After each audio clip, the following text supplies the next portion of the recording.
local government. We already have local government for the minority of the people. But I don't know what they're going to do with all these boards and committees and authorities and what else they got in there. All kind of different things. All of them concentrated right here on the island of New Providence. What you can do with all of them? And you say you're going to form local government along with all of that? You got all kind of people collecting money from the public purse. That's what you would have. So we have to find a way. Because when you look at the Constitution, you know something? The office of Prime Minister is so wide open, and I think people need to understand this. That the office of Prime Minister has so much awesome power. There's nothing in the Constitution that says the Prime Minister has to consult when it comes to these appointments of these different boards, except in one or two cases. Speak with the leader of the opposition. You just tell the opposition leader, I'm going to appoint someone here. Bing, that's it. That's consultation. Stopped right there. But you don't have any specific rules entrenched in law that if you appoint someone as the minister of this or the minister of that, these are the standards that should be maintained. You don't have that. The man makes up tomorrow morning, decide he wants to create another cabinet position. He can do that. Or he may decide to give himself more positions because there are people who are concerned about the fact that he's the Minister of Lands, Minister of Finance, Minister of Prime Minister. He's Prime Minister, Minister of Lands, Minister of Finance. He may have some other things too. All under his portfolio. Does he have time to deal with all these things? So the thing is that the Constitution gives the particular personality in that office such wide powers. And a lot of times we don't even consider the powers of that office of Prime Minister. I describe it like a gigantic octopus that spreads its tentacles into every single facet of Bahamian life, right into your bedroom. Do you know that, Bahamians? That's how powerful that office is. And I'm not saying any one particular personality occupying the office would want to interfere with your private affairs. I'm not saying that at all. But that's how awesome the office is. You get the wrong person and there it can happen. You say, but how did he know that? We have all kinds of departments. I remember speaking to one particular personality on a particular issue where that particular personality is in charge of that department. I want to talk crap in my ears about talking about it privately. You hear any crap like that? When this is a public issue, a public matter, that person will be exposed. I will deliberately and intentionally expose that person. Because it's wrong. You don't want to do it? Fine, no problem. I have a responsibility to the listeners of this radio station and the wider audience to get the facts, to get the evidence, to get the proof. There's more than one way to skin that cat. That cat can get skinned, I can tell you that. When I finish with that cat won't have no flesh anymore. You have to make an example of these people, you know. All they want to do is collect money from the public treasury and perform no work. What are we paying them for?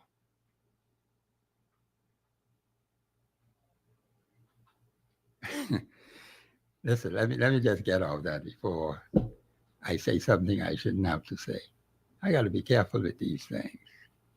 How many more do you have like that? I think you have some others. But I'll find out. And I think they need to be exposed. They're collecting your taxpayers' dollars, Bahamians, and they are not prepared to communicate. I heard The Honorable Wayne Monroe said part of his duty as a minister is to talk to the public. I can challenge him on that one. We're going to send him an invitation to come on this radio station. I got some questions for him too. But you have certain personalities. You want public office, but do not want to communicate with the people. What kind of crap is that? Why pay these people all this money? Free gas, free food, free everything. And then the poor people in Baintown, the poor people in all of these rundown constituencies trying to get a plate of food. Of course, this back to school thing, which is on, and I think another radio station, I think they're doing it today, if not today, or no, it's today, yeah. They're doing this big back to school thing, and a lot of people be rushing out there to get the children's hair fixed. You mean to tell me our parents can't handle these simple, basic, fundamental things? You know, something's wrong with us, you know. Something has to be dead wrong. They can have a lot of food out there. You see why we can't get over being bloated up and big and fat and overweight? You see, everything is an eating session. Everything you look around. They're gouging food today. They're gouging food tomorrow. They're gouging food on Sunday. 7 days a week, they're gouging food. I wonder why the people get sick. And you know, the hospital has its own problems. Of course, I understand new hospital for women and children, 267 million. That is supposed to be the cost with the EXIM Bank from China. They're supposed to be taking out a loan on that. That should be a donation. Since the Chinese have loved the Bahamian people, let them donate that, 267 million thing. Now, there is this component about labor. It'd be interesting to see how that goes and whether we are able to monitor it. Because there's been failure in the past with events right down in Cable Beach. Chinese labor more than Bahamian labor. And since it's a loan, we got to pay these people the money back. Whether it's 2%, 3%, I'm not quite sure, but we'll get all the details on that. But they want you to believe the Chinese are a friendly nation, a friendly people. They got communism over there, you know. They don't believe in no democracy. You don't know that. Anytime you deal with them, you deal with the government of China, a communist dictatorship. They ain't got no democracy over there. Hundreds of millions of people under the boot of the military of China.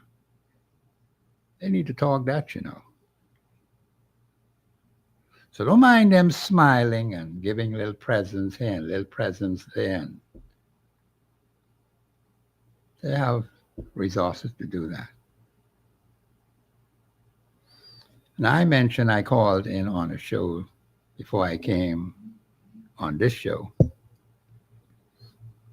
And I'm delighted to be able to be the host on this show on the Global Radio Network. You see, I have a little more leeway here.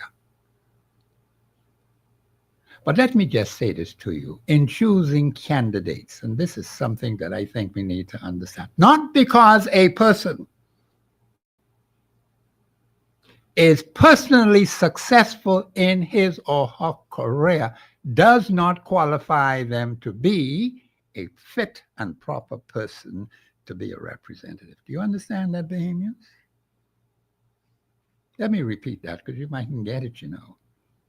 Not because a person is successful in his personal career, make plenty of money, would qualify that particular personality to be a fit and proper person to be a representative in the House of Assembly. We have too many instances going all the way back 67 and before, of such personalities who were members of the House of Assembly. And look at the conditions of those constituencies they represented. So we got plenty of evidence, you know. This is why you have to look at the track record. What is it they bring to the table? And I keep hear people talk about that. Does he have an advantage over persons who may be of small means? They ain't got all this money, but some people have. What is their motive? What is their view? Well, we have to try and get them and talk to them. Let me give you two examples. I'm going to use Pauline Davis as my first example. Pauline Davis, an established Bahamian athlete,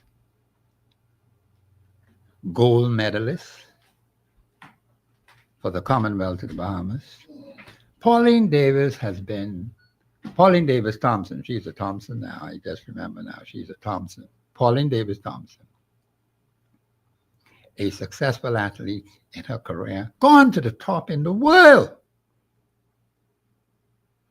Do you know Pauline Davis is an example of a person who has achieved personally, that's one side of it, and nationally, she has accomplishments which are so distinct, which benefit the entire country.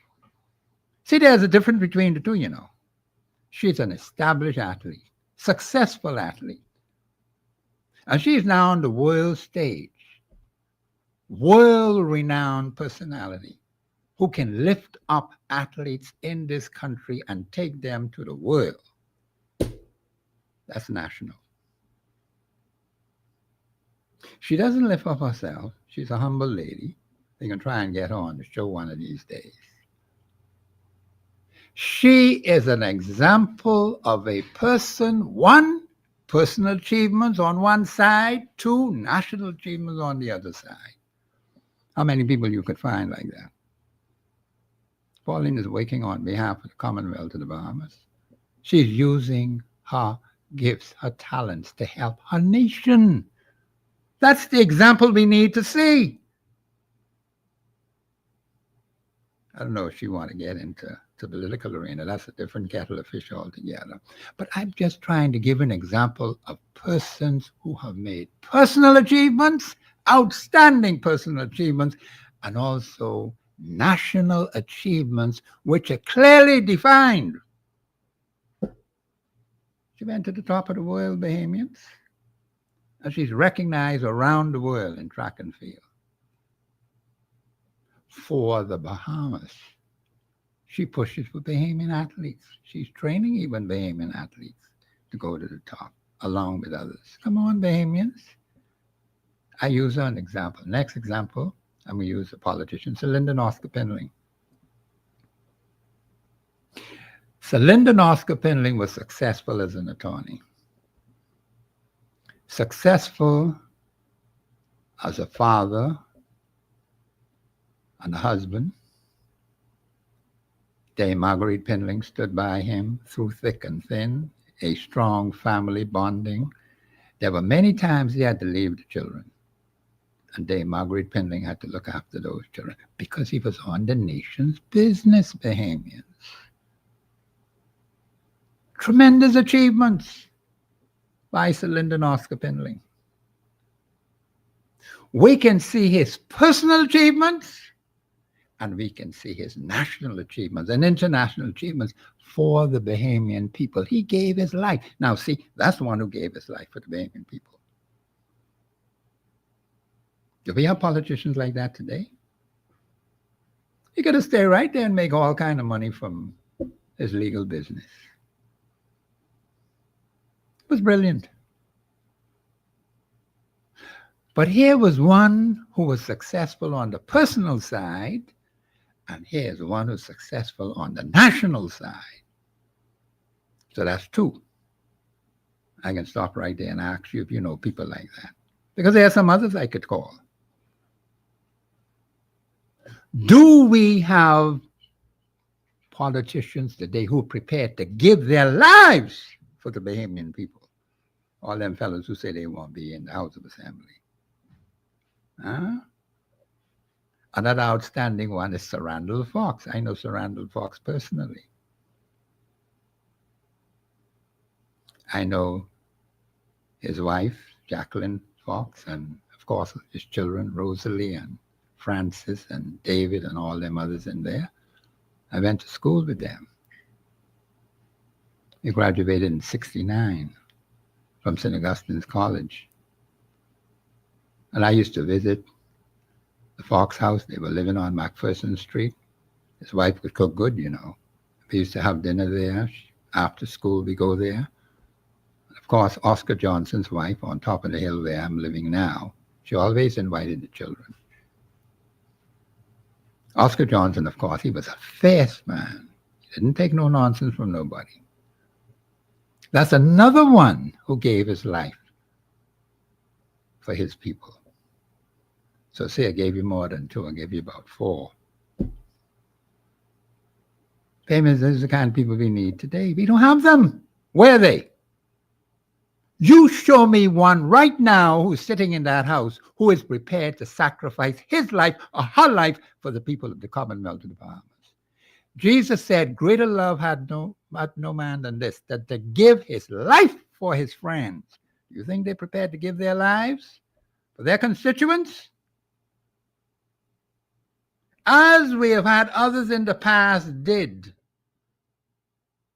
You think they're ready for that?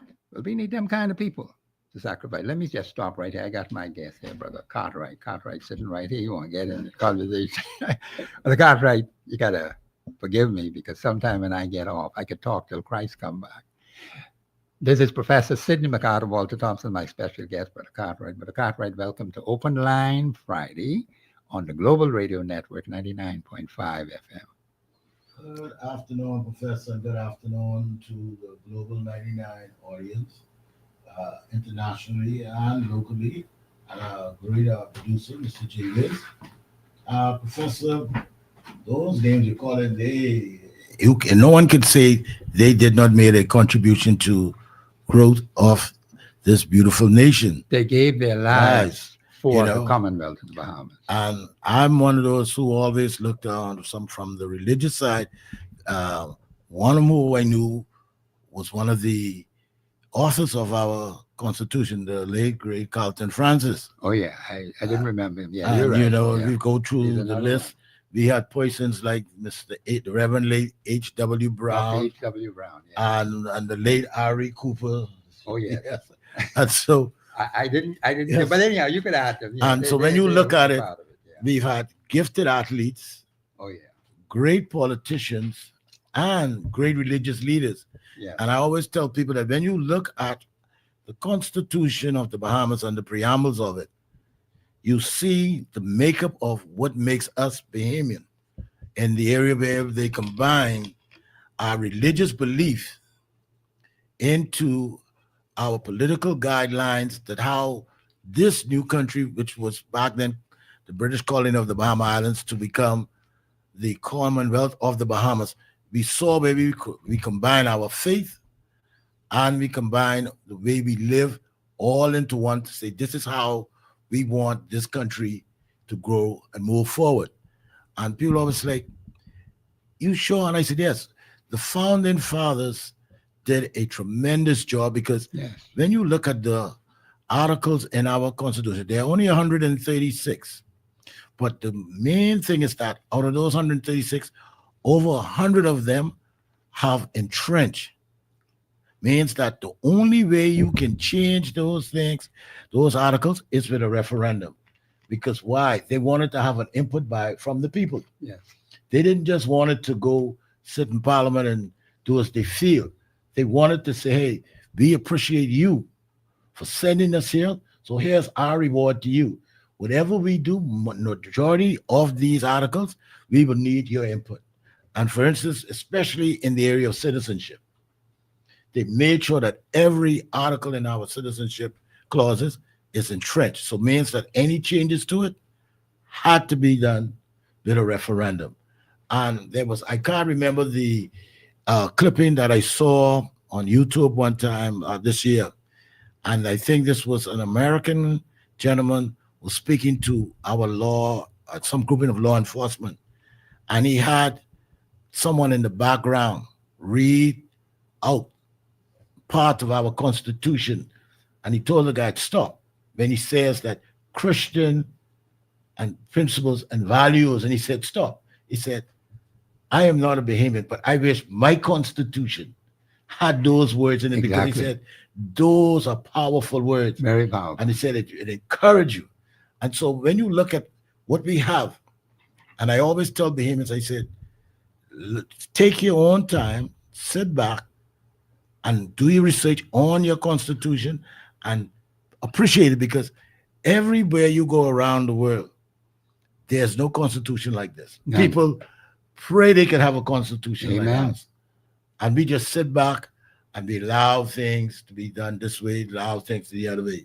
Because, as I was listening to you, I went and I was looking at our Constitution. I said, if we have a great Constitution, then I said, something? We have a major problem here when it comes to immigration. Yeah. And I said, let me go and look at one of the biggest problems we have of group of people, not that only that group, but when it comes to immigration, but the laws and the Constitution of Haiti. Yeah.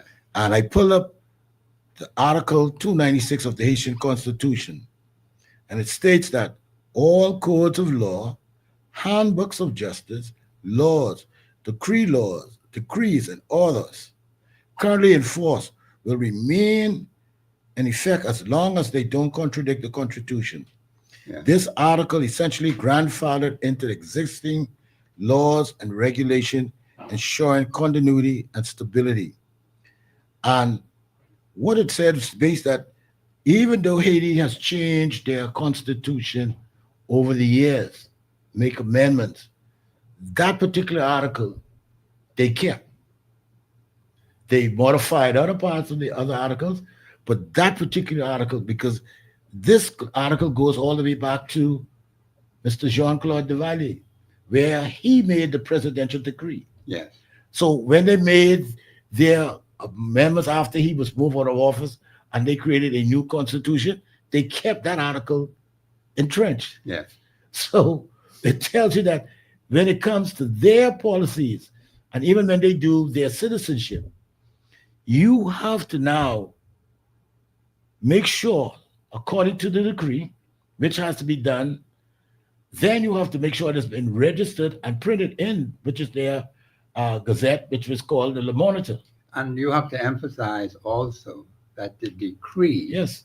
applies to that particular personality. Yes. Not to everybody. No. Each one has to be applied by the presidential decree, and that's how you're able to move. And it has to be recorded as It has to be recorded, If yes. it's not recorded, It ain't no good. no matter what you tell someone else in another country, mean nothing. it's not valid. It's not valid, yes. And so I'm like, wow, because it goes on to tell you, say, in simpler terms, Article 296 provides that existing laws remain valid, current laws and regulations stays in effect unless they're with conflict with the Constitution. Yeah. And the constitutional supremacy. The Constitution takes precedence over any Everything. existing or regulation that may contradict it. That's right. This article helped maintain order and stability in the Haitian legal system by providing clarity on the relationship between the Constitution and existing laws. Good. So it and the tells you same this. thing, and I'm not cutting you off, but right. But the same thing applies Article 2 of our Constitution. Constitution. So Any other law which is contrary to the Constitution or inconsistent, and someone didn't understand what inconsistent means. It means anything that is written and spells out which is contrary in its writing, contrary to what the Constitution itself says. The Constitution says it is null and void, What?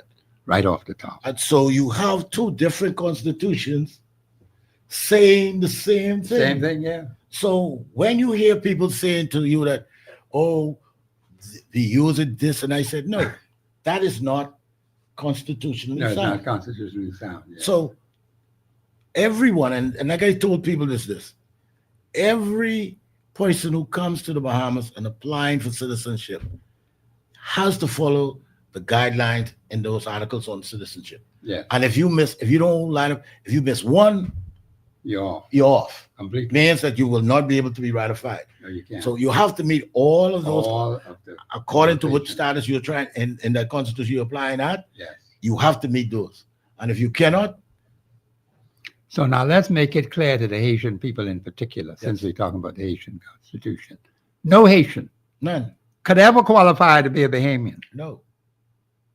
That's the harsh reality they have to face. Yes. And let me repeat that. No Haitian from 1973, July the 10th, 1973, no Haitian could ever qualify to be a citizen of the Commonwealth of the Bahamas. And I think they're getting that message now because someone lied to them And and gave them false and the information. thing about it, they almost did, Professor. But here's what happened. The 1974 presidential decree by Mr. Jean-Claude Duvalier, which made him claim to become president for life. Life, yes. Automatically, his decree in 74 was after our independence. Yes. So he made a decree that has been passed down to now. That's right. So until they repeal that decree, ain't nothing they can do. Nothing they and can there's do. nothing that we as a government can say, don't worry about that. No. See, because we be circumventing the Haitian Constitution, And the Bahamas Constitution. We would yes. be in grave violation and Violation contempt. of, oh, yeah, that's correct. You're quite right. And and here's another part before we go, Mr. Bruce, to a break, is that the Haitian people tell you they do not have a government, Yes. not an elected government. Not an elected one. So yes. when you have people telling you, well, the Haitian government, I'm saying, whose government? Whose government? Because that group of people was never elected by the Haitian electorate. No. So if they're not elected, anyone doing business with that grouping is also practicing contempt. Contempt for the law. So if you are using whatever they tell you, so if their embassy or even our embassy saying, well, we got this from the Haitian government, No. that's in violation of the Haitian Constitution and it's in violation of the Haitian electorate. And they can't pass the decree. No. This is very interesting with the copyright. Bahamians, please call into the show because we're going to tell you no Haitian. All you Haitians in this country need to go back home. And you got one piece of paper talking about you as a Bahamian citizen. We can take that from you and tear it up and then ship you out of this country. You don't belong here. That's how serious we have to get Bahamians. And it also applies not only to the Haitians, but to others out there from all those other nations all around the world who talking about they want to be naturalized. Give me a break, man. We have a lot of foolishness going on in this place. Our Constitution doesn't naturalize anybody. That can't happen, Bahamians. And you need to know what your Constitution says. And that's a problem with a lot of you. You don't know your Constitution. But see, them people in Haiti, they ain't taking no foolishness. Those decrees mean a lot. The court, the government. Come on, man.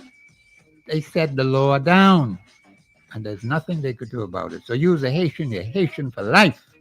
And you can't be no Bahamian. You could never, ever be a Bahamian unless there are changes in theirs and also changes in ours. Just as simple as that. This is Professor Sidney McArthur, Walter Thompson on the Global Radio Network 99.5 FM. We're supposed to have a particular personality to call into the show. I hope that particular personality will call in because we will discuss that more when that individual calls in. This is Professor Sidney McArthur, Walter Thompson on the Global Radio Network 99.5 FM. We'll be back after the break.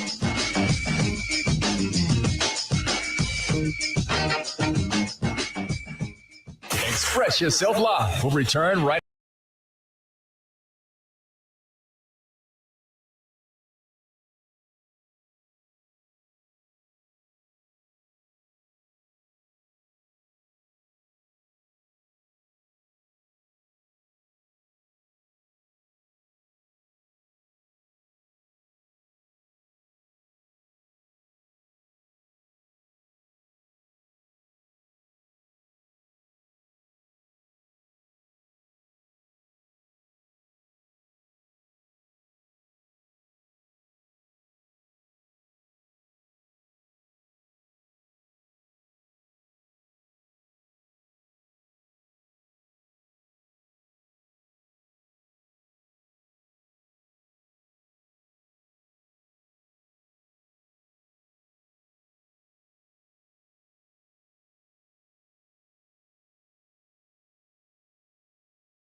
092310. Follow us live on Facebook and Global Radio 99.5FM.com. Express yourself.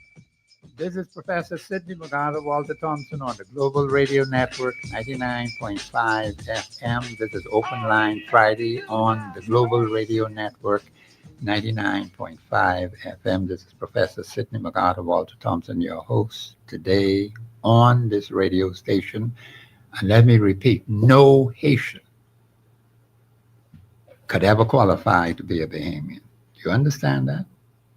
I want Haitian people to get that. Their law doesn't allow it, and our law says you have to renounce, and the people over there say you can't renounce. You got the presidential decrees, the court rulings, the government of Haiti. Put that all and stamp that in and seal it with the presidential decree. They're Haitians for life. They can't be nothing more than Haitian. You know, such thing as no Haitian Bahamian. Your origin is Haitian, but you is Bahamian. Give me a break. Whoever put that information out there, that information is utterly false. And these Haitians have been taken advantage of by unscrupulous personalities, taking their money from them, offering them so-called citizenship. This is a piece of crappy paper. That's all it is, because we can tear it up and throw it in the garbage. That couldn't save their lives at no time.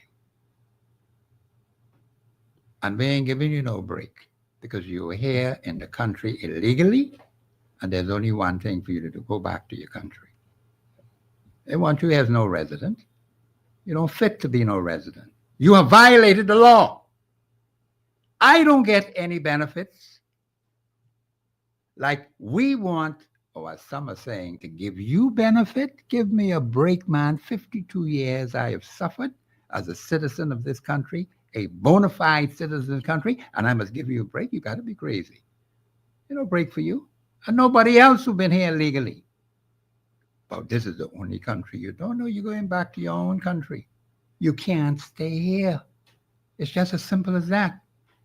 And Bahamians, you need to put your foot down and stop fooling around with people who have misled, lied to you, deceived you, and caused you to suffer all these decades. You see what happens when lies are told?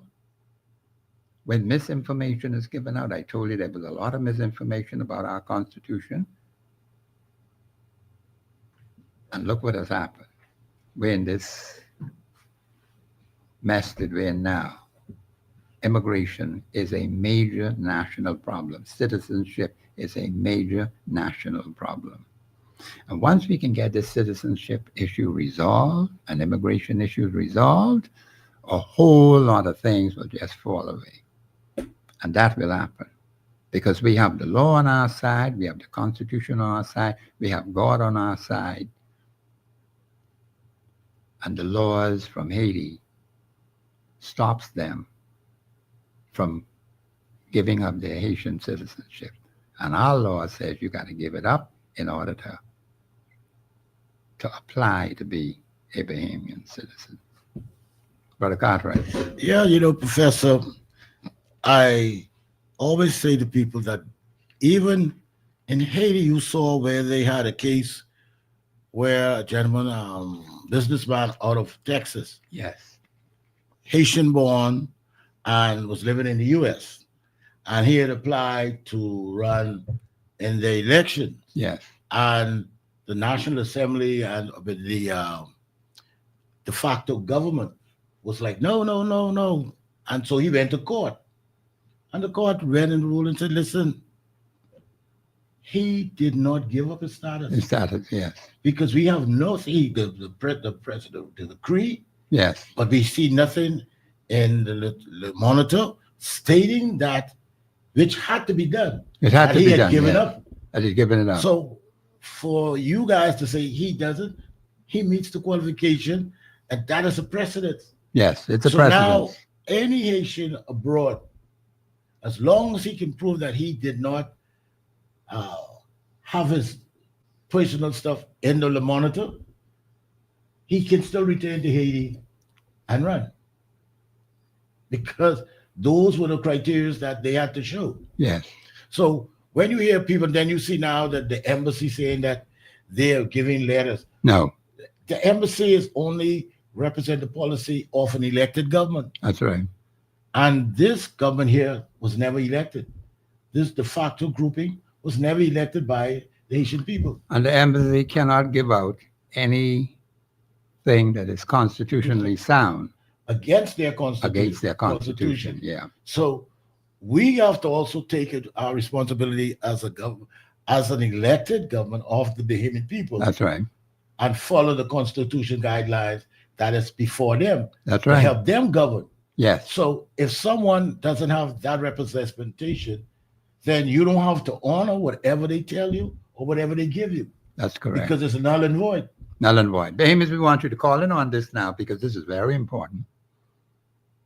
Because you have a lot of people out there talking about they want to be naturalized. There's nothing in the Bahamas Constitution that can naturalize anybody. Naturalization doesn't exist in the Commonwealth of the Bahamas as of July the 10th, 1974. That's when it ended. And it was for only British subjects who were in the Bahamas who had an opportunity to become citizens of the Bahamas. That had been going a long time. And many of them decided they wanted to go home. They didn't stay here. Their children and their family members and so on, they went home. That's fine. That ended July of 1974. Do you understand that they had a year to make up their mind? Some say, I'm going home. I won't stay with the British. And some of our people who had the opportunity to become citizens of the Commonwealth of the Bahamas, they went over with Britain too. They say they want to be British subjects. Fine. But the overwhelming majority who were in the Bahamas decided they would become citizens of the new nation, the Commonwealth of the Bahamas. That's how I became a Bahamian citizen, having been a British subject, born a British subject in the Commonwealth of the Bahamas, where the Constitution says you have that opportunity to transfer your citizenship to the new nation, the Commonwealth of the Bahamas, July the 10th, 1973. And that's what happened. So as of July the 10th, 1973, right on up to now, no Haitian, none, could ever qualify to be a citizen of this country. That's just the harsh reality we have. We got to go by the law. And someone was telling me about the law can't be enforced. You stay right there about it can't be enforced. That's why we have law and order. We're a country of laws. The man keeps saying that. Yes. Out of his mouth. No. Out of his mouth, yes. That's what he said. But We got it. We got it on tape. But Professor, one thing I've always stood with me is what a lawyer once said to me in front of a group of mothers. Mhm. He said that if the parliament is doing something contrary to the Constitution and you do not challenge it, it will act and it will become as if it is the law. But if it isn't the law, but if you don't challenge it, they will act as if it is the law. And he says there are many things on the books that is unconstitutional, but he said Bahamians do not challenge it. And if you don't know the Constitution, you basically assume that what they're doing is in the Constitution. But the Bahamian is in a dilemma because Yes. the Bahamian one doesn't understand the statute laws. And those particular personalities who have understanding, they have not been helpful to the average Bahamian No. over the last 52 years, going on 53 years. They haven't done any help for the average Bahamian. So the average Bahamian doesn't know. They know the House of Assembly passed it and that's what the law is. They don't know about no constitution. I could tell you that right off the top. I've been working with this for some time, but I'm happy to see that others are listening to what Professor Sidney MacArthur Walter Thompson is saying, and they can prove it, Yeah. For those of you who believe that I'm misleading the public or saying something that's not constitutionally sound, the document is right there. My tapes are right out there for everybody to see. You could go and check the evidence for yourself. And let me say this, Brother Cartwright, because I can emphasize this right now. Not one single person has ever challenged me publicly, right on these airwaves and all the other radio stations I've been working with. Not one single person has ever challenged Professor Sidney, MacArthur, Walter Thompson publicly as far as anything I have said publicly about the Constitution of the Commonwealth of Bahamas. I challenge them today. Come forth or stay in the dark. Never. In all those years, even when they thought the Constitution was a dirty word. Give me a break, man. Go ahead, Cartwright. You know what's amazing, Professor, and I must obviously give you that kudos because I was one of them in the dark when it came to this Constitution. Had the booklet home for over 50 plus years. Didn't read it because I said, well, they know what they're doing. Until you started to explain it, I had to go and look it up myself. And I said, wow, everything he's saying is right here, right in front of me. And you know what I realized is that the Parliament, 99.99% of the time, they use policies. And they confuse the public by saying policies is the law. No. And I was like, is it? And then when you start going, until I saw, yes, you were given the right to make policies. Yes, they can. The policy must line up with the articles in the Constitution. That's correct. Now you hit the nail on And the I was head. like, well, they're saying lining up. No, they ain't lining up. And I no. started questioning, I started asking questions, and I keep getting, well, he put this in, I said, like, yeah. And then when I asked other attorneys, they said, like, well, you know, this sitting parliament might pass an ordinary statute. Yes, it becomes a law, but it's not entrenched in the Constitution. So I said, what do you mean? He said, if another party becomes the next government, they can just knock that right out the way. He said, good example. He said, did you remember the former prime minister came up with this idea of over the hill initiative? Yes, he did. It's a policy. And what that policy had replaced? That policy had replaced urban renewal. Mm-hmm. We saw a change of government, and now we see the Overhill Initiative has been replaced by what? Urban Renewal 2.0. Yeah, 2.0, yeah. So that's not entrenched. No, that's not insane. No, you're quite right about that. So when you start to look at Yes. the examples, you start to see things clearly. Clearly, yes. And you say, well, wow. But they would go out there and stand on a podium and run on policies, and then you're like, but is it constitutional? This is constitutional, yeah. Then you start to see the difference how they go about answering. They go all the way around and on. And you know, it's so funny with this Constitution, and I admired it so much. In the citizenship articles, it tells you the role of the Governor General. Oh, yes. And it says, if the Governor General finds that anyone who has been given the Bahamian citizenship, whether through marriage or whether through, what's the articles I'm trying to remember? But Article 12. yes, but it tells you that no matter how you look How at they got it. yes, but if you are now in another country, a citizen of another country, Yes.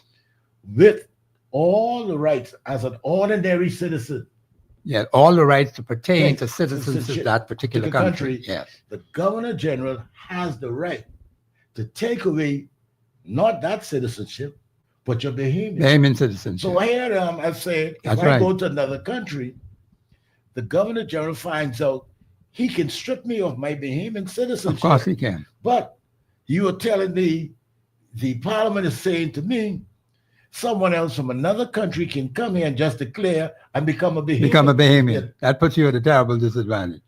To me, that's discriminating. It is discrimination. You kicking me out as Right. an ordinary citizen. Right. But you And bringing then in bring in somebody who's not an ordinary citizen and give him all the rights and benefit that I should have. That you and should have. protections. No, you're quite right. You're quite right about that. So it is amazing how our parliamentarians shows us that they are constitutional illiterate. Illiterates, yes, they certainly are. And that- I'm not saying it in the derogatory way. I'm saying is that you just don't know. that's the way it is. They are constitutional illiterates. I'd even use a stronger word than that. But the point is, they are not constitutionally sound. See, I try to be nice when I say that. Yes. They're not constitutionally sound. I could express it in a different way. You call them constitutional illiterates. That's fine. You're correct on that. And as long as we keep electing constitutional illiterates, we will continue to suffer as we've been suffering for 52 years as an independent nation. Bahamians, this is the harsh reality we have to live with. The very people who you gave authority to are the very ones who jack up the place and got us in this crap that we're in right now. We've proven it. You can prove it too. You can know. So this is why this upcoming election is extremely important. And you got people around here, you ain't sure whether they're Bahamian or not. You got to know, Bahamians, that the people you are sending to the House of Assembly are genuine Bahamian citizens. Because we've had some deceitful people who've been elected, you know. We've had examples of that. Look like we can't learn. It happened just recently. What do we learn from that?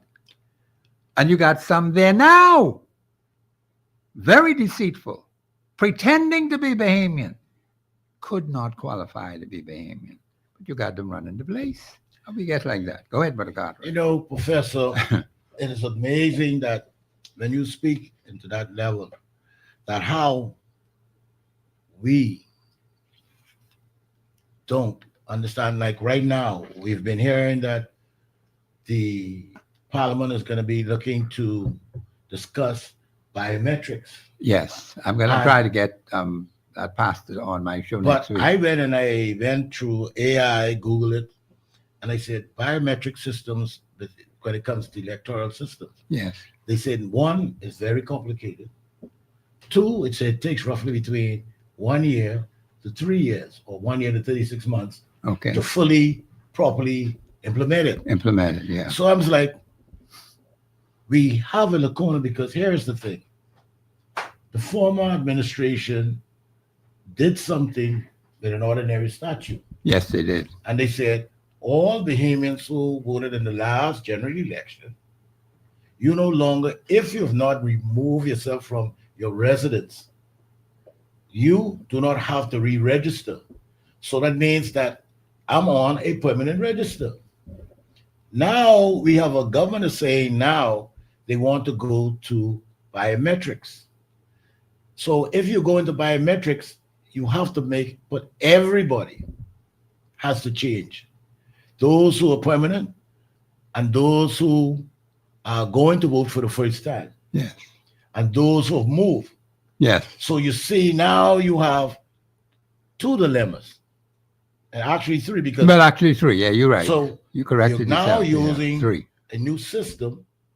You have those who are permanent. It means first you have to go to Parliament and repeal that statute law that was put in place. That's correct. Then you're also going to run into challenges because there is no proper vetting to prove that those persons who hold those documents, that the parliamentary registrar, I don't know if there's any tools for them to verify that the information that they're getting, not what they tell them there, Yeah. or what they show them is there, but is that individual holding that document truly is a citizen? That's a good Because question. having a passport is the entitlement, and this is something I told people we have to be careful of. And I always said to the person, I said, listen, if someone holds a passport of the Bahamas with their name on it, internationally they are known as a Bahamian. Yeah. Even if you say no, he is not. He is holding a document of the Bahamas government stating that he is a citizen. So imagine now, you find that the U.S. principal, the U.S. are probably sending people back with these stuff. I said, yes, if you go into someone's country and you don't have proper documents, they send you back. Yes. So The first thing I always told people that when you travel, because the US been using biometrics for the last 20 years. Okay. When you go, and we don't even pay attention what we do when we travel. We always, when we travel, take out our passport, and the custom guy said passport. He takes your passport, downloads his pictures and everything, fingerprint into their system. That is there until Christ comes. Right. You could go and break the laws, and they send you home. You could come home, change your name, and do everything else. But the one thing that doesn't change is your fingerprint.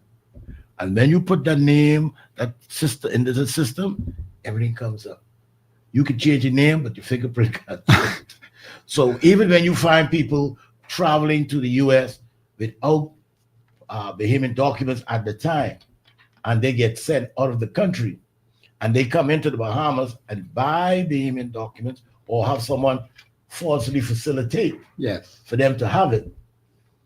Even though you have it, when you travel, it will show up that you're not who you claim to be. You're not who you claim to So, be. That's so correct. they will turn around and ship you back here. If you rock right here. Now, yes. we need to now take a full stance, because I always told people that we don't have all the security levels when it comes to our documents, especially the passport. Yes. And I always strongly and still believe that you should have a central headquarters when it comes to passport.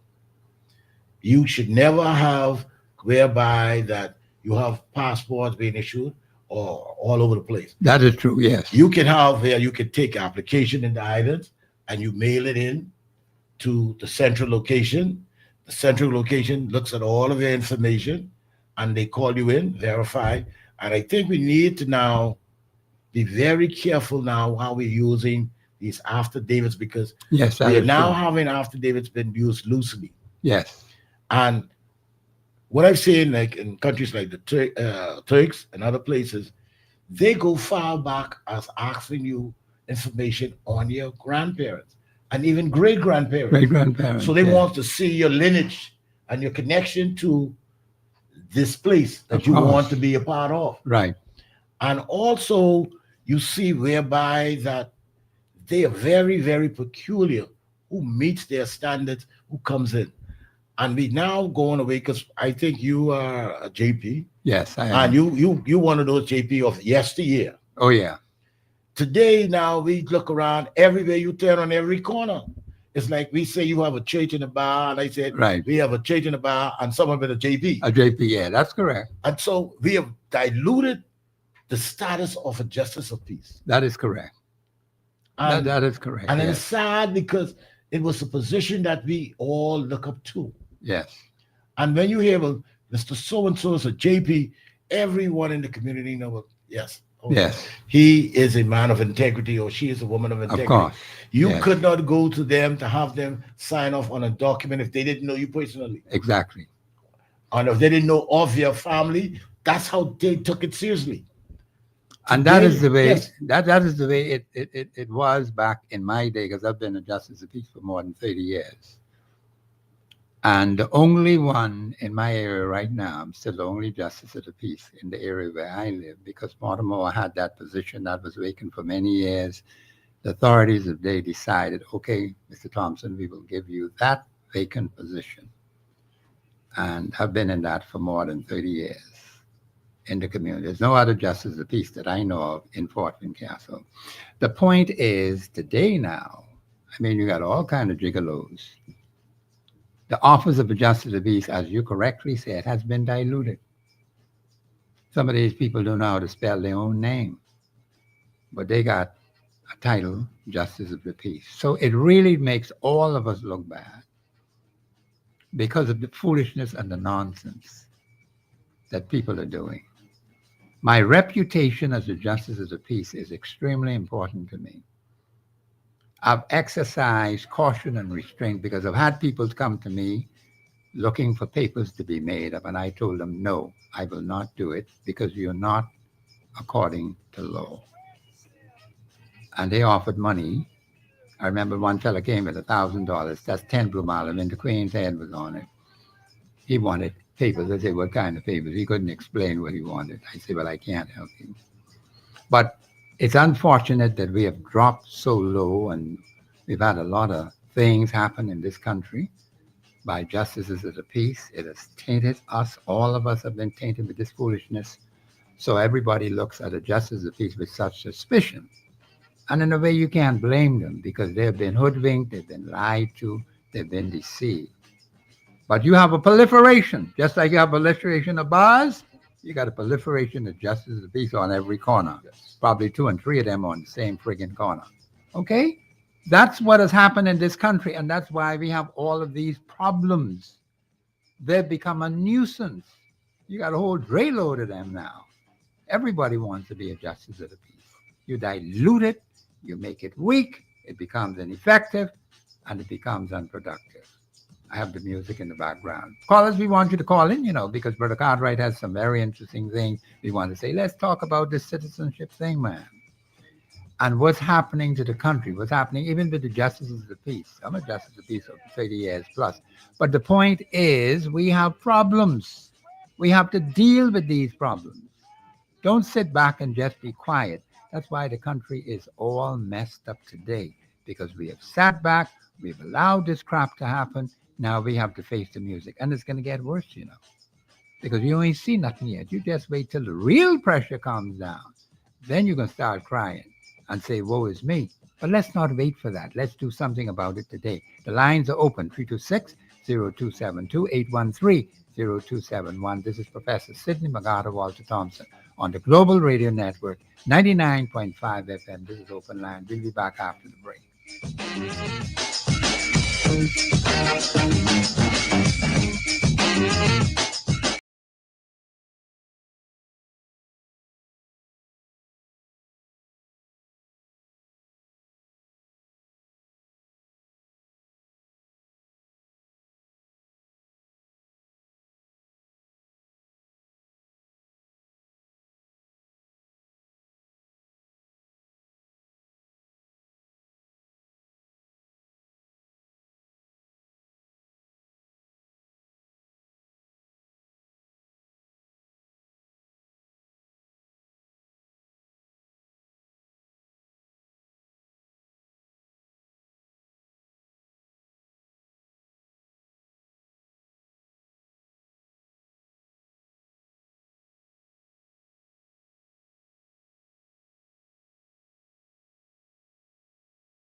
809-231-0872. WhatsApp us your concerns on 809-2310. Follow us live on Facebook and globalradio99.5fm.com. Express yourself. This is Professor Sidney McArthur Walter Thompson on the Global Radio Network 99.5 FM. Bahamians, we have in the election season and a whole lot of things happening. Last night we were at the meeting to the FNM had at headquarters. I sat there and listened to all that went down from beginning to end. First time I've been to an FNM meeting like that, and it was quite interesting. The only thing I was displeased about is the fact that when the leader of the party was giving his address, I was very disappointed. The noise that people were making around me instead of listening to what the leader had to say, and also the particular candidates, because we're going to start with the one in Kalani. We're going to let you hear the clip from the one in Kalani. Miss Michaela Barnett Ellis. Michaela Barnett Ellis. That'll be the first one that we'll play with. The producer will put that in. But the point is, I think what we need to do is to listen more, particularly when you have the leader of your party. Come on, Bahamians. You know, you got to give some respect to these particular persons. You may not agree with everything that's being said, because I can tell you when the Prime Minister says things, I don't agree with everything that he says, but we have to respect the office of Prime Minister, the particular personality in the office. You would want that respect yourself if you were in that office. So you mightn't like what the particular individual say. There's a way to deal with that. Absolutely. Okay, so let's get it right, Bahamian. So we're going to have from Michaela Barnett Ellis. To make sure I get that right. She is the approved candidate For Kalani. for the Free National Movement. She'll be running in this upcoming election. Let us hear what she has to say.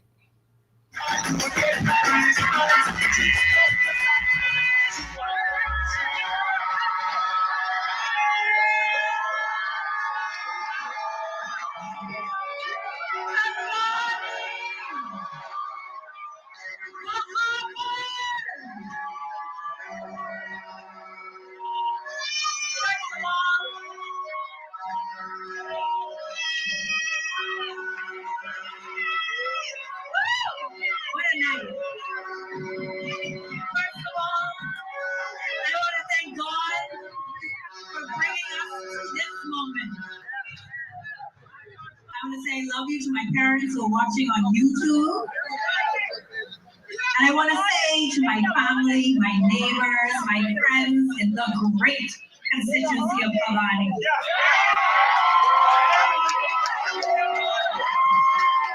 This is our moment. It's time for the next chapter. The nation has their eyes on us.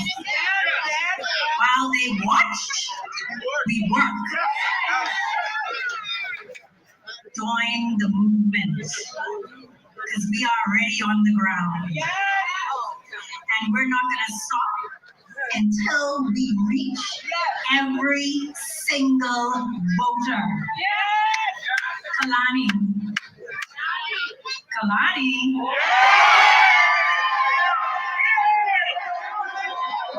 The FNL and I, we work for you.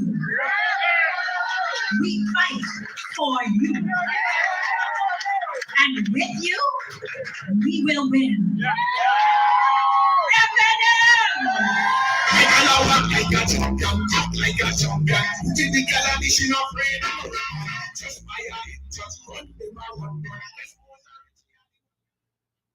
So that is Ms. Michaela Barnett Ellis, the FNM ratified candidate for Kalani. Professor, it's interesting that no one mentioned that she is the daughter of the former Chief Justice That's correct. under Mr. Ingram. Yes. So Michael Barnett. So Michael Barnett, yes, Yes. that is his daughter. And Yes. so I'm trying. But he also had two other positions. You got to Yes. remember those two positions. yes, he He saved was the Attorney General. saved in cabinet. Yes. he So served in I'm cabinet. I'm looking at this and wondering, is this a trend that the FNM party over the years, when they make selection of candidates, they going through what they call safe personalities, like, well, you came up in the torchbearers, Right. and so your father served in the party before you, and so you now being elevated. Because I think she is also in the Senate also. Yes, she is. And so I'm saying this as a ordinary voter. How do they go about with their selection? Because I always tell people that when you do things the old way and when you try to do things the new way, you have to still understand the actual general voters. Yes.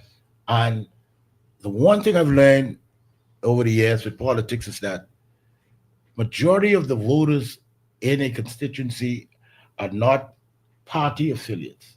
No, they're not. They are those who sit down and they wait and they either sway to red or they will sway to yellow.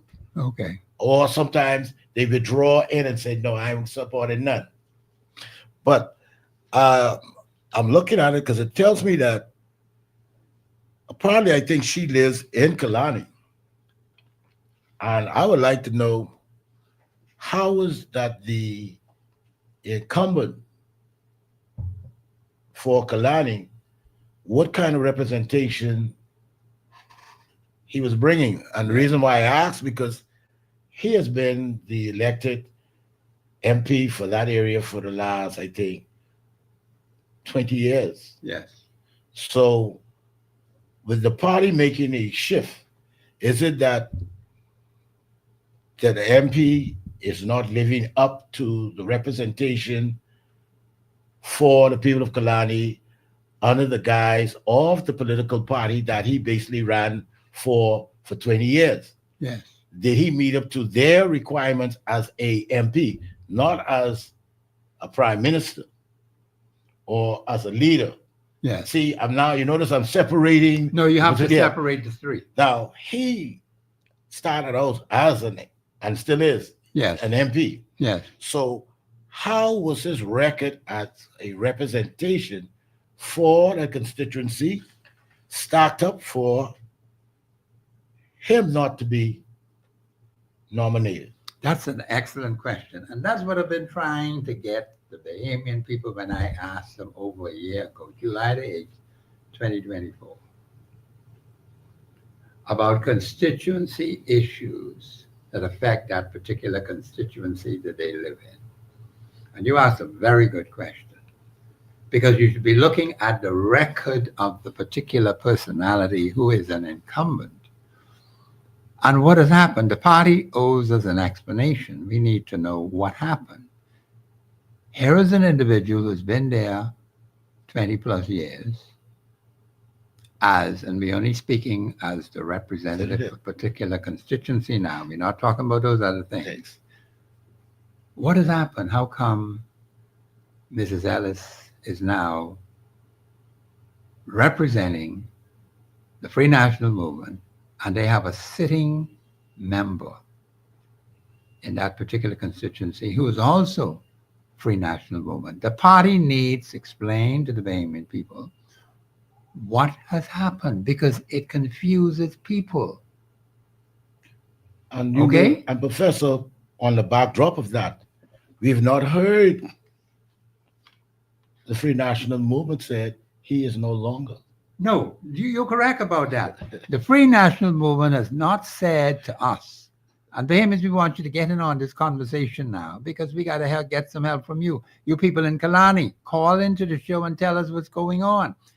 The party has never said that this particular personality has been removed from the party, is no longer a member of that particular party. That's a very important point Brother Cartwright pointed out just now. So he's a sitting member of the House of Assembly. Is he still a card-carrying member of the Free National Movement? Did the party expel him? Because you can be expelled, you know. Yes. So is he suspended or whatever? But the point is, they have chosen Mrs. Ellis, Mrs. Barnett Ellis, to be the next candidate for Kalani. Now, Kalani, you need to call into the show and explain this to the Bahamian people. What you know now. You live there. See, this is what I try to get the people to understand. Talk about your constituency. Talk about the constituency. I've been trying to get them to do that from July the 8th of last year. And this is now August. What's wrong with our people? You live in the constituency. What major constituency problems have been solved in this particular constituency over X amount of years, over X amount of time? And these are the clear-cut benefits that we are now enjoying as a result of these major constituency problems having been solved. How come you're not able to answer that? See, we have to be able to answer whether life is improving and how is it improving in the particular constituency. So I think the Free National Movement has an explanation to give to the Bahamian people. Number one, they chose Mrs. Barnett Ellis to be the next candidate for the Free National Movement. Number two, Dr. Minnis is still an FNM, as far as we know from him, but the party itself has not said publicly whether this particular member is still a card-carrying member of the Free National Movement, or has he been expelled? Has he been put out? We need to know. I think the party needs to come clean. The same thing would be with the other parties. Yeah, because right now, far as we know, this is something people's going to laugh at. Yeah. But Sandra Kerry is right. You got 3 candidates potentially running for Kalani Yes, you do. that I know of. That you know of, yeah. We have the Madam Dr. Veronica Dr. McGuire Verona McCann. for the She's in COI. group with the COI. We haven't heard the PLP's candidate. No. And what's interesting about the PLP, they're saying they won't be putting out any information until November. And that could spill over into the new year because, November, December, that's people got some other things on. Professor, I'm glad you brought that up. And I was telling 2 friends of mine, one is a PLP, one is an FNM general, one is a COI general. Mm-hmm. And he said, well, what do you think? I said, well, I can be frank. Do not wait for the PLP to ratify all of their candidates, because once they hit November, you're going to see them take that break for the Christmas and then that break for early New Year, and then they go in full blast. If you are not a PLP candidate, or if you're in the other political machineries, you need to have all of your candidates ready to go after November, because when you see it, and I always they got to get them before. They got to do it Not today. yeah, because they can get left out in the cold. That's what's going to happen. Because to them. we've seen when the PLP, it ain't like I always tell you, I'm not campaigning for no one, but we've seen over the years when the PLP reveal their slate of candidates, they go full force in their campaign mode. Yeah. And if you, the party who's trying to move them, don't have your full slate, they will target you and they will be moving. And so I was encouraged that I would love to see us have all of the parties before the Christmas, have all the candidates. So we can now listen, we can question and ask their input for these constituencies that they'll be vying for, so we could get some clarity. Because you can have, and this is something people don't understand. They said, oh, well, when they come around, the guy said, well, the party, and I said, hold on, boss. The party don't live in my community. That's right. The party don't live in this community. What are your plans for the community? Right. That will enhance you, the individual. Yes, that we can now move this constituency to that level, that it'll now branch into other constituencies, maybe all rise up, like they say, rising tides raise boat. Raise the boats, yeah. So how are you going to improve these areas that which we consider, especially those in inner cities, especially those constituencies like the Family Islands? How are you going to bring that impact to improve their lives, and then in essence, that improves the lives of all Bahamians. So these are the things that I want to see, because right now, I think is the COI has the most listed candidates. Then the FNM. Well, the PLP basically still has those incumbents, some who basically will not run in the House of Assembly. So so November you're gonna know who all will be running on their ticket, because they You said might that. not know No, it then. well, according to the chairman, But let that's talk, what he yeah. said. Yes, Now, I say now. Yeah, I'm okay, so waiting to see it. Yeah, Yes. but I believe, based on what has been happening in the past, there could be a further delay until into the new year. Because See, around yeah. the Christmas time, It's they're that going to break. take that break, and they're going to enjoy the Christmas season. But when you see them hit January after the New Year's, and they go full throttle, they're going straight ahead. And so I would say to all political machineries that is not the administration of the day, Don't wait for don't wait on them. because you and- get drowned in the water. What they need to do is that on the 8th, I think the parliament opens back up. Yes. You got representatives in the parliament. Ask the speaker to reveal the report from the parliamentary registrar about boundary changes. Yeah, that's right. See, because you don't want to be trying to wait for them. See, you got to make the Boundaries Commission now give a report if we're going to have changes in the boundaries, how, which areas, so we can now know if we're going to, because you're now talking about doing a biometrics voting system, which you have to basically repeal the permanentary registrar. So all of these things, you only got a short time. So for us to be clarity and knowing who is a Bahamian, Yes. all of these things has to be worked out. So do not wait on the administration to tell you, well, yeah, we can give you. That's their time, let them deal with that. We don't even know whether all of their candidates will be Bahamians. Bahamians. See, that's another thing you Yes. got to learn to understand. Do not wait for them to tell you that, because you could be misled and deceived, as has happened in the past.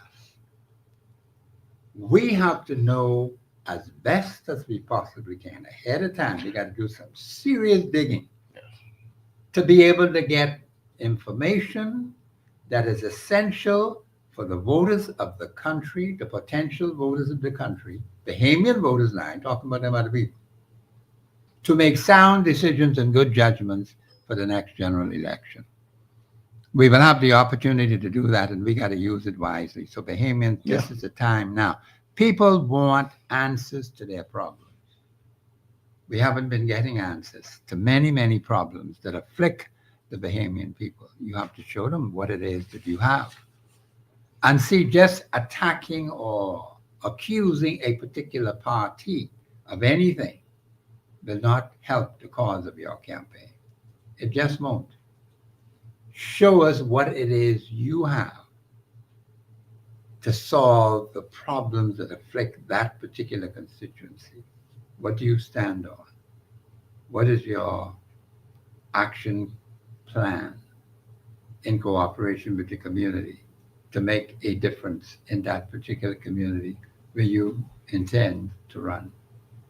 And also, I would say too that if you are a candidate of a particular party and you have information that there has been violations done in certain government agencies, don't keep it to yourself. If it's soundproof, take it to the police to be investigated and expose it, because you don't want to wait until the day of election.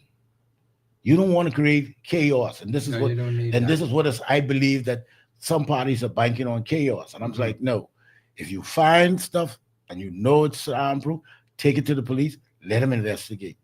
Because see, some people hide behind things and say, well, they improved nothing. And then at the last minute, no. This election is very important in how we move forward with our country, moving forward, building it Yes. and improving the lives, because we got thousands and thousands of young Bahamians every year. In that 5-year period, people are thinking, oh, no. Every year you have thousands of young Bahamians coming out. Coming out, yes. You have thousands of young Bahamians traveling abroad to And further they're able education to, eligible to be and potential voters. voters. And then these young people might want to make a contribution for development of the country. So you want to make sure that these individuals who stepping forward in the political arena are truly citizens of the Bahamas. Yes, that's correct. You don't want to wait and then be embarrassed to say, well, you know what? This place inside in Parliament, he ain't no debate. And Ain't no now Bahamian. ain't no behavior. No, we gotta start to take things Right about now. our citizenship very serious. And we can't be afraid and worry about, that's my boy, I'm gonna hate. No, there's no such thing as hating feelings. No, The Constitution has always been clear and a living article. that's right. And so if we don't abide by it, and like the late Lyndon said, if you don't start up and fight for it, Yeah. you don't deserve to have it. And I always tell them, as I said, if you see something, for too long we always waited for a group to come along and lead the band. Yeah.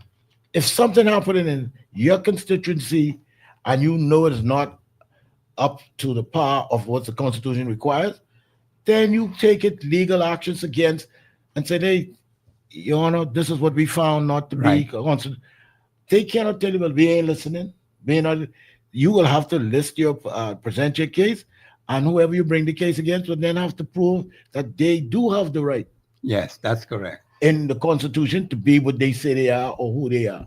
And this is what I've been saying to the Bahamian people from July the 8th of last year at the constituency level. But a lot of them have just sat back quietly. Okay? We need people to take action. If you're not sure how to do it, you can ask, But don't just sit there and allow people to throw crap all over you. Don't let that happen. Ask if you don't understand. I remember I'm involved in a major national issue, very major, big one. And I had to look at the evidence, and some corrections had to be made before I gave my consent to it. Because I know that I could win. No ifs, no ands, no buts. That's why I was able to put my signature to it. Well, babies, you could do the same thing. But you can't say you're scared. God don't. God tell you, fear not. Scared of who? Scared of what? If you're a scary person, the unbelieving person, the only thing God could do is say, well, God throw him in the lake. Can't wait with him. Babies, we don't need that. We need to get serious about our country, and God will help you. God will protect you. God will be with you. I'm not saying you must go tell lies on anybody. Just stay out of that. Deal strictly with issues at that constituency level. Deal strictly with issues at the national level. And you must use the Constitution of the County of the Bahamas. And there are some people you could get correct and precise information from. But you can't talk to any and everybody because they'll lie to you, mislead you, and deceive you. They like it, the crap the way it is now. Where most of you will just pass off the scene and you never get anything. But we can stop that foolishness today. Right now, today, August the 29th. This is August 29th? Yes, sir. Yeah, okay, all right. The Bahamians, we are getting there to the end of August 29th. Of course, Monday, again, I'll be on here. That's Constitution Day. You know what? Monday is my day. I ain't letting nobody mess with that. The point is, Bahamians, you've got to get serious about what's happening in the country. This is Professor Sidney McCarter, Walter Thompson. We'll be back after the break.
discussing with Brother Cartwright, you're discussing the election issue and any other topic you want to talk about, anything in your particular community, because it's open line Friday, everything is wide open. You can discuss anything that you would like to discuss.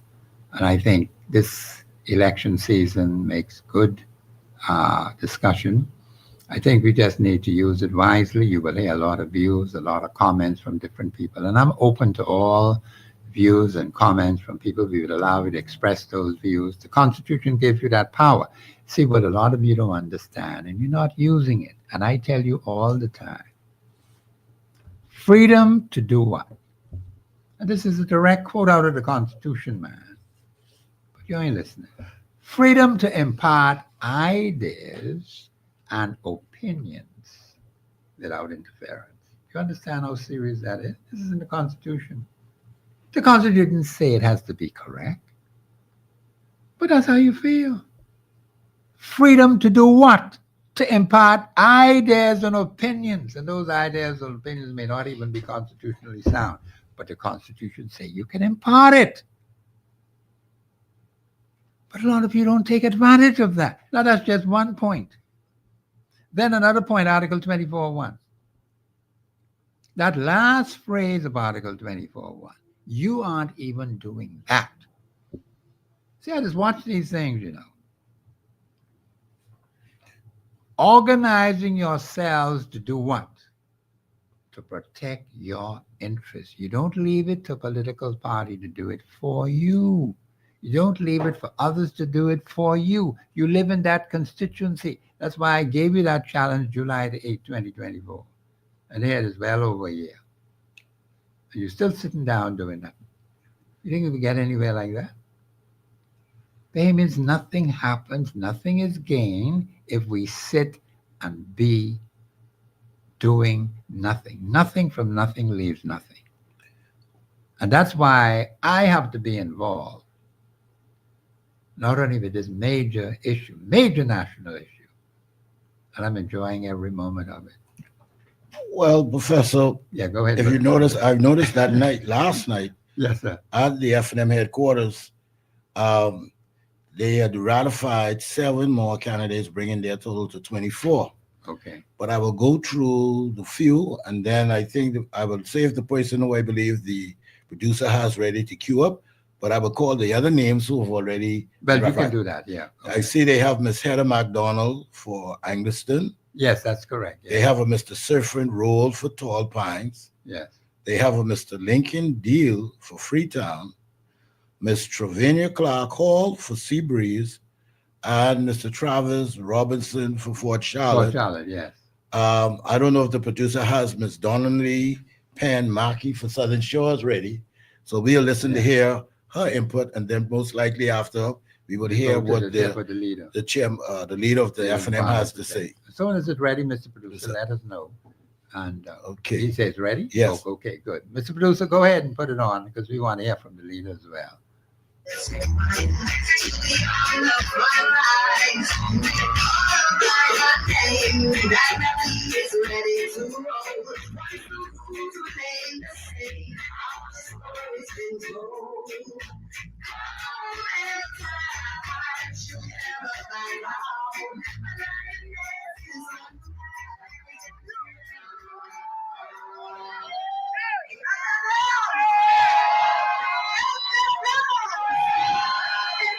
To be F&M.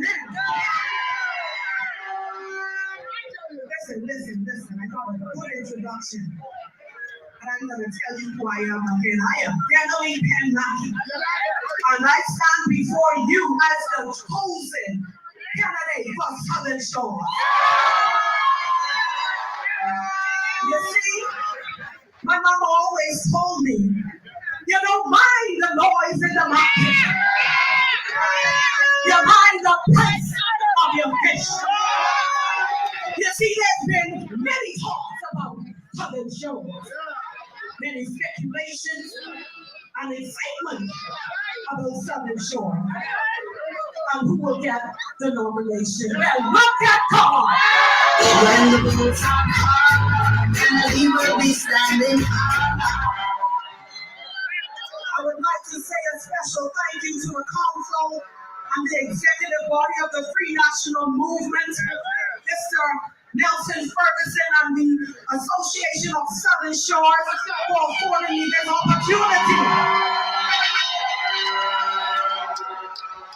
Thank you to the Afghan family, and I want to say thank you to my husband, Terrence, and my daughters, and by large, the extended family, the evergreen family who is here.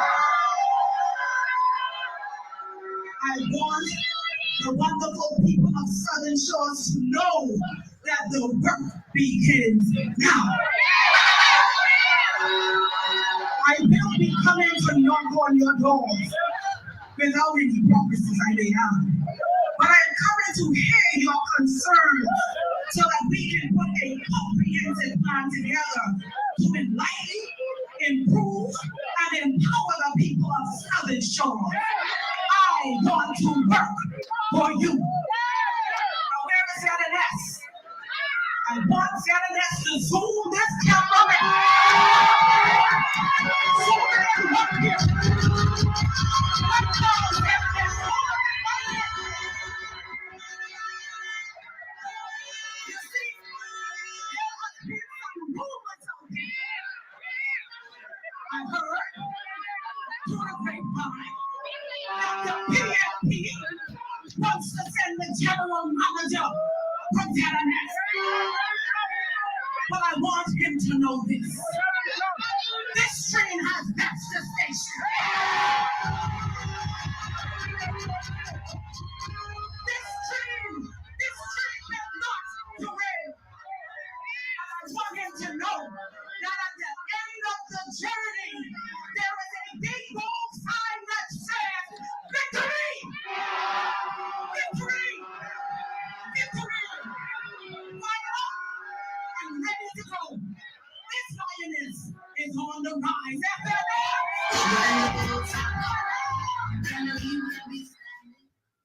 Amy, that was very spirited. Yes. We were going to comment on that later. I think Yes. we have a call on the line, Mr. Producer. Caller, you're live on air. Go ahead, please. Brother Thompson, Hey, what you say, man? man, listen to me. They named 7 last night. Yes, they did. I want you to name 1. Oh, you are Brother Cartwright. 1 of that 7 that might stand a chance and win in the next election. Now, wait a minute. Why did you say might stand a chance? Might stand a chance. But I can't write you, you run the header lady against Miss Glennis Hannah Martin Anderson. She can't beat her. You run Travis Robertson against the person that I think will run in Fort Charlotte. He can't beat him. You run the deal gentleman against Monroe. They stand at a better chance with the other gentleman in Freetown against Monroe. The deal boy can't dwell with the people in Freetown. I know of the deal gentleman. I don't know him personally, but I know of him and I know of his family. Okay. It can be hard for him in there to work.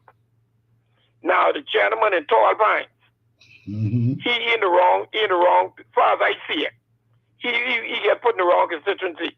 Okay. They should have put him in South Beach. Okay. Okay. All right. Now, Miss Penn. Yeah, Miss Ben Markey. Yeah, the lady that was on just now. Uh-huh. She is the only one of that 7 would stand a chance. Oh. And if the PLP put the right candidate in there, it would be a spin-off. Southern Shores going to have to be a spin-off because the PLP now has to make up for the wrong that Mr. Leroy Major did in Southern Shores. Okay. To convince some people back. And it's paying them up on the person who the PLP is going to put in there. Oh, wow. So it's going to have to be a spin-off in Southern Shores. Okay. I'm a PLP. Oh. If they put the general manager from ZNS in there, Ms. Penn could beat him. Okay. They have to put somebody in there who could spin off. Okay. Okay. I know Miss Penn sort of personally. I can say this. She ain't scared. Okay. And if her mind is on something, Oh boy. she going for that. You know, you said, sir, I would say this. I'm looking at the list of the 7, right? Yeah, name one more that you think stand a chance to win. I was barely, I don't know Miss Markey. Oh, you don't know Miss Penn Markey? No. But okay, from what you heard, but you man, heard the from, way she listening to her speech, Yeah. I thought that she was ready to get inside Parliament. Yeah, is that's the what I thought person, too. Trust me, I tell you, I know her. I From, work close to her when she was under the PLP. oh, And if you see Miss Markey, hold on. Back up. You said that you worked with her when she was. no, when I said work, I did some work along with her when she was with the PLP. Wow. Okay. So she is not really a newbie to politics then. No, she never run. But she never got a nomination for the PLP. But she was in social service. She was in youth and sport. Oh, so she she's has a good track record. She's familiar, right? Yeah. So like and she's a well-liked person. Oh. She is a person, and I'm speaking on my behalf. I know some PLP gonna call me and get mad. Okay. But she did some things for me. Oh. That I was trying to get done almost 4 years. Okay. Yeah. She was a PLP. She was in social service with Obi Wiltshire. Oh. Okay. She was in youth and sports with Mario Boleg. Okay. Okay? Now, whatever transpired, whatever, be it to go back to the FNM, I'm not getting in that. I don't know what the gripe is on that. I don't know what happened. Okay. But I know that lady there, she is one of those. Like a Loretta Butler Turner. Oh. Like a Robin Lyons. Okay. Like a Dryan Ferguson Archer. Yeah. They can go FNM or PLP. Yes. So those names you call it, they could go either side and they have a great chance to win. And win. Yes. Because they have a personality that they can attract anybody to them. Yeah. People don't look at them as no PLP or no FNM. People look at them as the person. Yeah. And the 4 of those names I called, I had a chance to have conversations with them repeatedly. Okay. I ain't talking from the top of my head. I ain't No, I'm looking. I listen. I'm a caller. I am with you because I look at this list, and I was like, "Wow, there's only one person that stood out to me." And like I said, I never met the lady. Don't even know what you look like. Listen to me. She jumped off of the list quicker than anyone else I've seen. Everybody. Yeah. It's her that woke back up the FNM. When she went into Southern Shores and she wanted the nomination for Southern Shores. Me and her had a lengthy conversation. I said, well, I can't. Well, I won't get into the conversation in detail, but I said, if that's the way you feel, yes, that's the way you want to go, you'll always be a friend to me. I'm not going to let politics change you from being my friend. I know what you're good for, and I know wherever you go, you'll shine. Yes, that's great. That's great. If you run a Sabas, let's say Sabas decides that he wants to go in for a challenge, I wouldn't see no one beating him. Travis Robinson career would be finished. Yeah. I would the lady in Anderson, in the world, she could be Gladys Anna. No, but the 6 of them together, taking out Miss Fan. The 6 of them together can't be Gladys Anna and Anderson. Yeah. You know, I always tell people that when you look at individuals, and for some reason, there was an old saying, and an old politician used to say that if the people in that constituency love you, you don't have to do nothing for them, but if they love you, they will always support you. Yes, but let me say this in closing, Brother Cartwright. I always say this. Some people get mad with me when I say this, but I'm going to say it again. Politics is like a popularity contest. Politics do 2 things, popularity and numbers. You have to have numbers to win. If 10 people in the race, and 7 of them supporting me and 3 supporting you, you could beat me. No, you can't. You lose. Now, numbers is what counts in politics. Yes. Caller, before you go, I have a question for you. Hold on, I'm going to say this last piece. As popular as Mr. Thompson is now in Fort Charlotte, and I go in Fort Charlotte now to say to run against Mr. Thompson, what do you think will happen to me? You get blown out the water? People will vote for him just because he's Mr. Thompson. But then guess what happens? Some of the people they like him will vote for him, But only because he's Mr. Thompson, they vote for him. Yes. They know him. Yes. That's politics. That's Yes. politics. But Colin, I just want to ask you a question. You mentioned Yeah. about Lincoln, what's his name? Deal. Yes. Deal. Yeah. About Freetown. What is it about Freetown, about the PLP candidate or the PLP representative, let me get it right now, that you feel that the people will not support Lincoln Deal for the Free National Movement? Okay, Mr. Monroe is to me, I'm talking for me now. I don't No, know. I expect you to To express me, your view, yeah. Mr. Monroe seems to be a statesman, an administrator. Okay. He can run a ministry. He can get things done. I was kind of scared. They had the lady who they run up against, Dr. Minnis in Freetown. I say she might get a shaky Mr. Monroe a little bit. She can't beat Dr. Minnis in Freetown. I mean up in Kalani. Okay. Minnis can kill up there. And then they had this boy yesterday. He had but 100 and something strong. They marched from Camp Road to the FM headquarters. The other fellow they promised a nomination to. Okay. See what is happening? I'm gonna say this, and I'm gonna let Brother Cartwright think about this. I believe Michael Pintard, the Honorable Michael Pintard, is working for Mr. Philip Brave Davis. Wow. That's how I see it. Because some seats where they maybe could have make a little rumbling and a little shumbling, he moving the strong people out. Okay. That Lincoln Deal, he's a young man. I think he has a future in politics, but not now. Now, what's the strategy what they tried to do last night? They tried bringing some young people. Yeah. But could the young people deal with the young people in the area that they're in? Okay. That's a good How question. Deal could walk around in Camp Road now? Yeah. You see where I'm coming from? Yeah, I understand where you're coming from. You have to have that connection. Now, the other gentleman who was there last night who thought he was going to get the nomination, he has a hawk in Camp Road. Okay. See what I'm saying? He was doing little things with the little chunkanoo goodies. But the woman had a hunt, was having grill out every other week in Camp Road. When they here again, they was putting their hunt in Bamboo Town. Okay. Something ain't right. Something ain't kicking. Yeah. But the all interesting thing last night, everybody's listening to hear where the chairman was going. Oh. Okay. Elizabeth right there, wide open. Yeah. Well, okay. we were You having think a he take a chance back in there?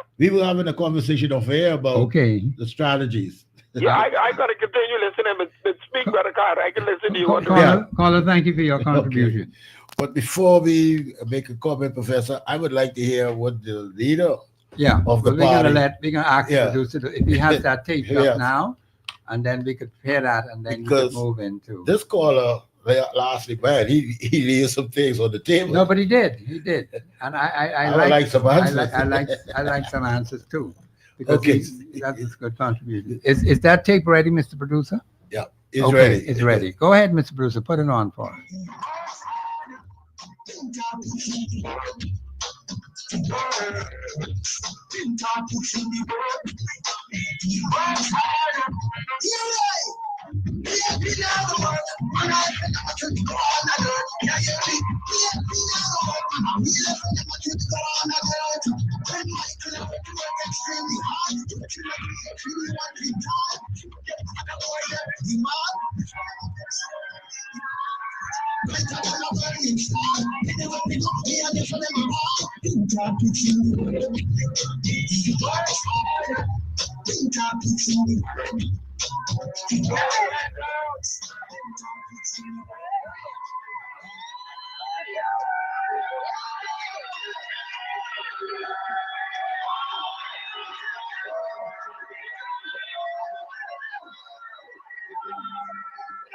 FNMs.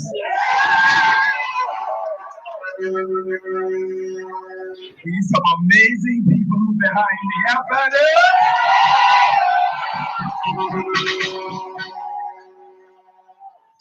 I want to thank those persons who are reaching out to me, and they made a suggestion. The suggestion is to ask the people who come out tonight, what time is it? What time is it?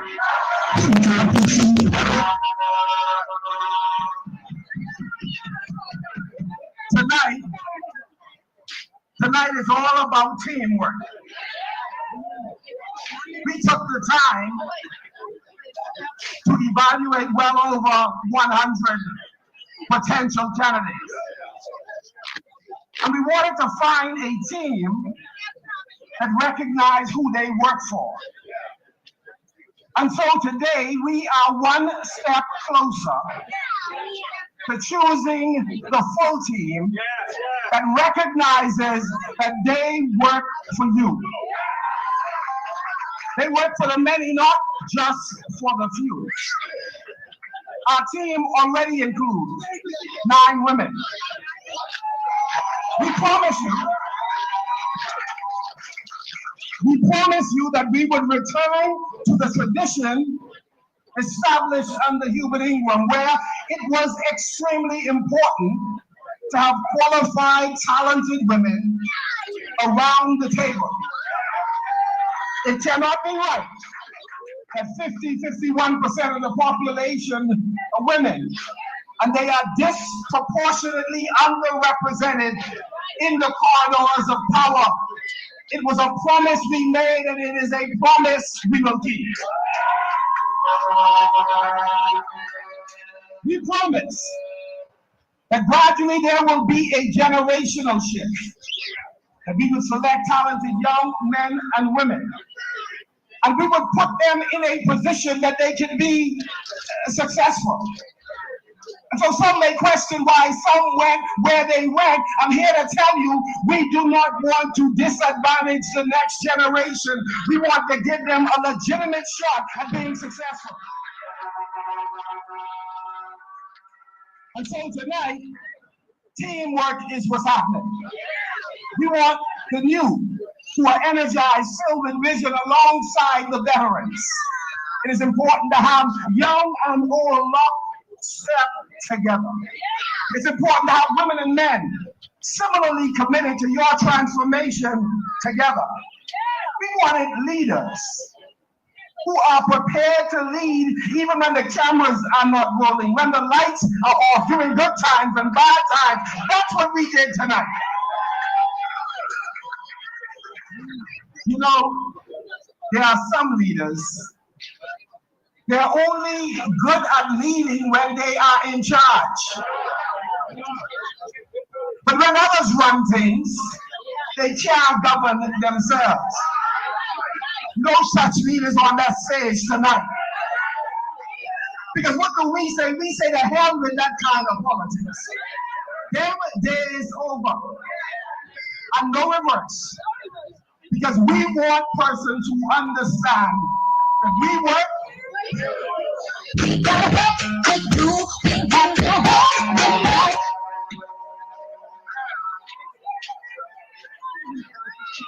Tonight, we selected leaders who are prepared to put country and party before personal ambitions. We regret that we could not embrace all of those who desire to carry the franchise and the banner of the party. But we assure you, there are many different ways to serve this country other than just on the front line at this time. We believe that the mission we are on is bigger than the personal ambitions that each of us may have. We're facing a healthcare system that's crumbling. A system that's unable to serve our brothers and sisters who many times they die because of a lack of resources, equipment, a shortage of staff, inoperable rooms where surgeries ought to be carried out. We are here for causes bigger than ourselves. Thank you very much. Brother Cartwright. Oh, well, Mr. T, we've got 2 minutes left. 2 minutes. Yeah, I would say this. I'll take 1 minute. Okay. we need to do this on Thursday, continue this on Thursday, because this is we deep. have to, yeah. Because I have some comments to make on the leader of the FNM speech, because I picked up on some things he said, Yes. and I was like, whoa, that's striking. But according to the leader of the FNM, you now have until by the end of the year to try to find yourself 15 candidates to round out the 39 candidates. Including in that should be, because we didn't hear him mention his seat, we didn't hear him mention the seat of Mr. Cartwright, and we didn't hear him mention the seat of the chairman. That's correct. And those three are important Very important. to a machinery. Yeah. So we will sit back and we will wait to hear more. But I will make some comments on Thursday and next week, Friday, about some things he said, and most likely try and find out who was he referring to. No, that is true. Yeah. Yeah. I certainly agree with that. Yeah, but we have to close out now because our time is up. And Mr. Producer, we appreciate your patience. This is Professor Sidney McArthur Walterton. Of course, I'll be on Monday. I'll be here. That's Constitution Day. I don't give that to nobody. That's specifically for me. And you can call into the show if we want to talk some of these things. You can, but Brother Cartwright will be here next week, Thursday and Friday. And we will deal with it then. This is Professor Sidney McArthur Walter Thompson on the Global Radio Network, 99.5 FM. Have a very pleasant weekend. Please pray for the safety of the nation. We need God's divine intervention in helping us to make sound decisions and good judgment. This is Professor Sidney McArthur Walter Thompson on the Global Radio Network, 99.5 FM. Have a pleasant afternoon.